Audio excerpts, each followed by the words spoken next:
လူတယောက်ကိုမင်းဘလောက်ကြာဆွဲထားနိုင်မှာမို့လို့လဲမင်းရဲ့ဆွဲနိုင်တဲ့အားထက်သူ့ရဲ့ထက်သွားချင်တဲ့အားအပြင်ဟိုဘက်လူရဲ့လက်ဆွဲအားကရှိသေးတယ်ဆိုတော့နှစ်ယောက်တစ်ယောက်လေမင်းကတစ်ယောက်သူတို့ကနှစ်ယောက်ဆိုတော့မင်းဘလောက်ကြာဆွဲထားနိုင်မှာမို့လို့လဲအေးတကယ်တော့မင်းကနိုင်ချင်တယ်ဆိုရင်မင်းအရင်လှော့ချရဲဖို့တတိမွေးရမယ်အေးအဲ့ဒီမင်းနိုင်တဲ့အရာဟာမင်းရဲ့အိတ်ချမ်းမှုပဲမင်းရဲ့လွတ်လပ်မှုပဲမင်းရဲ့ပျော်ရွှင်မှုပဲဆိုတော့မင်းလှော့ချရဲဖို့တတိ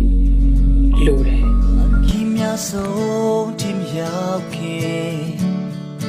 လေကအိမ်ငယ်လေးလေပြူမီ Stay get the miat ku ma pamte ma tha the mya sha